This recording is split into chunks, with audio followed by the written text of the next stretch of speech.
దేశానికి స్వాతంత్రం వచ్చిన రోజే ఇలాంటి వీడియో చేయాల్సి వస్తుందని అస్సలు అనుకోలేదు.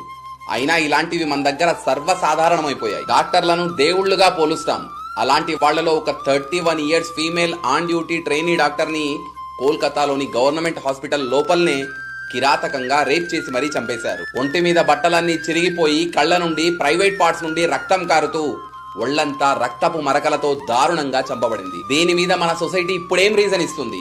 బట్టలు చిన్నవిగా ఉన్నాయనా, పార్టీకి వెళ్ళిందనా, లేదా హింట్స్ ఇచ్చిందనా? స్త్రీలని ఆదిశక్తులుగా కొలుస్తాం, ఆరాధిస్తాం. కానీ ప్రాబ్లం ఏంటంటే స్త్రీలు పండగలప్పుడు మాత్రమే గౌరవించబడతారు.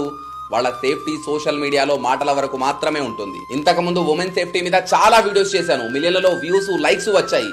నేను అనుకున్నా మనం మార్పు తేగలుగుతున్నాము అని. కానీ but today I have to say I'm failed. మనందరం ఒకటి బాగా గుర్తుంచుకోవాలి. ఏ రోజు వరకైతే మన దేశంలో ఒక్క ఉమెన్ కూడా గడప దాటితే ఏదైనా జరగొచ్చు అని